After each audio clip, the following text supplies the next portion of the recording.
Ladies and gentlemen, it's time to talk about Grand Theft Auto 6.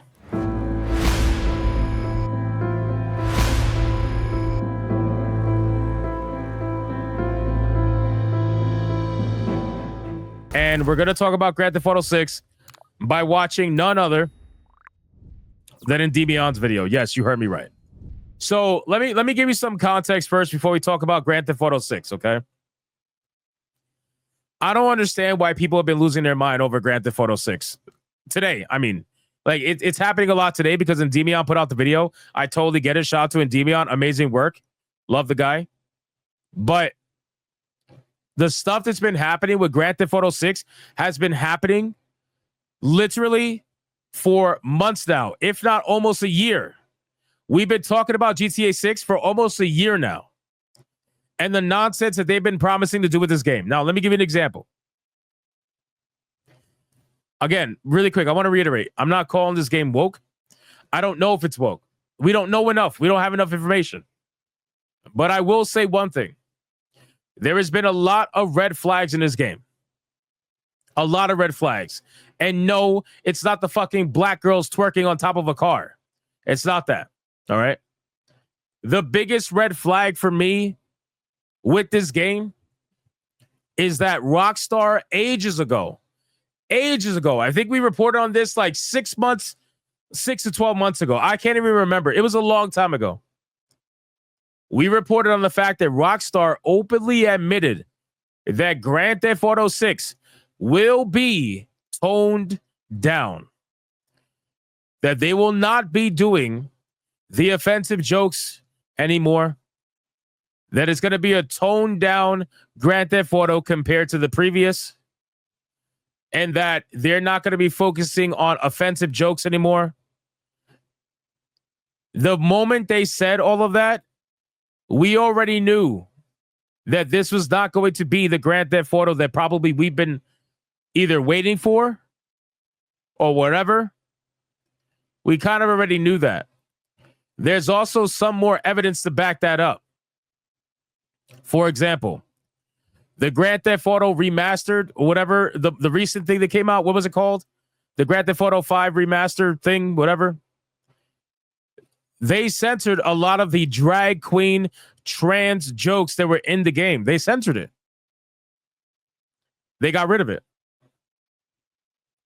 So if they're already doing that in Grand Theft Auto 5, what makes people think that they're not going to be doing that in Grand Theft Auto 6, but worse? They're going to be literally building the game from the ground up to not be as offensive as they normally are. So these are red flags for me, right? These are really, really bad red flags for me because the last studio that tried to do this with their game that was known to be offensive and funny and making fun of everybody was, guess what? Volition. Guess what game they came out with that was toned down compared to its previous version? Saints Row. And guess where that game is at? Dead. Guess where Volition's at? Dead. You know what I'm saying? Now, Rockstar obviously is way bigger than Volition. Way bigger. And not only that, Grand Theft Auto has a much bigger name than Saints Row. But at the end of the day, the actions are the same. They are the same. We are noticing the same patterns. We are noticing all that shit. So again, female protagonist doesn't necessarily mean woke to me in this scenario, especially since, by the way, people are saying you were never able to play as a female protagonist in Grand Theft Auto before. That is not true. You were able to select a female protagonist in one of the earlier games. Granted, she wasn't like a protagonist as we know now, but she was still able to be selected. So you could still play as a female character in one of the first games for Grand Theft Auto, GTA 1. But does that mean that what we saw decades ago is going to be like now? Probably not. You know what I mean? Being able to select a female character now is unfortunately a lot different than it was 10 to 20 years ago. It just doesn't mean the same. because they're not making it the same. They don't have the same ideology when they're making the game. They're too focused on the actual female part that they forget to make an interesting character. So with all that being said, and all that context being said, let's see what Endymion has to say about Grand Theft Auto 6 and whether or not it's going to be woke or not. So here we go. We got 3, 2, 1, go. Today, I have a scoop for you. So obviously, we all know what Grand Theft Auto 6 is. We know it's coming in 2025, and there's an insane amount of hype behind it for good reason. I have now been given so much information about Rockstar that it is borderline ridiculous here. I do want to say that who I worked with when making this as well. So my partner in crime here is a man who has an insane knack for information gathering. His name is Francesco Solbeck. His Twitter handle is some guy on phone, which you can see on screen here. Yeah, his profile picture's a little goofy, but he's a good guy. So please give him a follow since he was instrumental to this video coming together. And if anyone has any information on GTA, Rockstar, or any other game, Francesco can relay with you and get that information sorted in a very good manner. I trust him, and so should you. So shout out to him, thanks again, and let's now get into this info that he's helped me gather. So the big reason is because a lot of people are wondering what is going on with GTA 6, and specifically, has Rockstar gone woke? To be real with you guys, the short answer is yes. The long answer is it's a lot worse than you think. Let me explain. So number one, Rockstar going woke and GTA 6 going woke are two different things, right? We have seen woke studios not necessarily fuck up their games, but it's just very, very few and far between. But yes, if Rockstar is going woke, then there is a chance that GTA 6 will probably be woke as well, which I do believe there's going to be a lot more woke elements in GTA 6 than there ever were in any previous GTA game. Because don't forget, we've had pride flags. We've had pride flags in GTA games before. Keep that in mind. We've had pride flags in GTA games before. We've had a couple things here and there. We've had gay missions and whatnot, all kinds of shit. But I think this one in particular is going to be real on the nose, in my opinion. So we'll see. Here we go.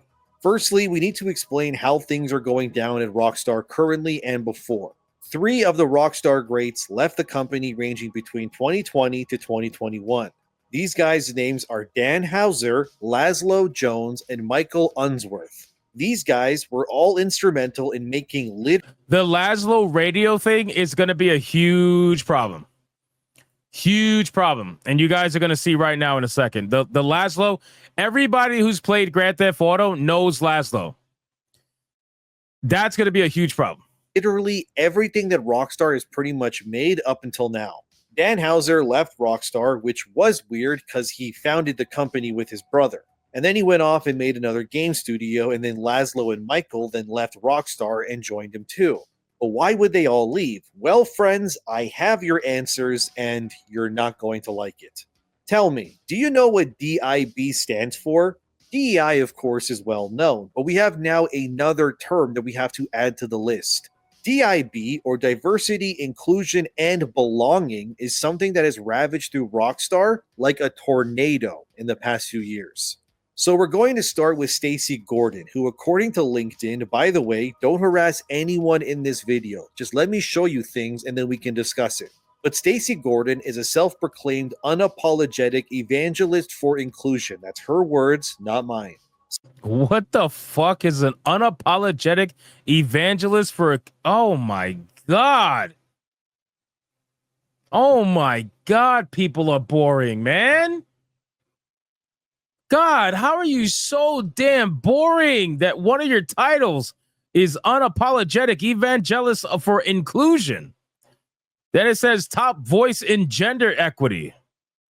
God, you're so fucking boring. Stacy is also a voice in gender equity, a keynote speaker, and pushes programs that, for lack of a better word, are these mind virus courses that are designed to rewrite the critical thinking pathways of game developers' minds into understanding that they are actually racist and must atone for their sins, as Stacy states here.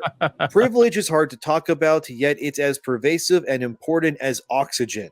It's like bias. Everyone has some type of privilege, just as everyone carries some type of bias.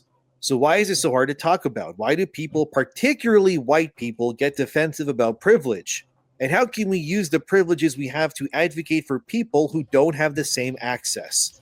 She then Oh shows her my God. podcast called Inclusionomics. Yes, that's a real name. About how Wait, what? Wait, what? Her podcast is called Inclusionomics? Did I hear that right?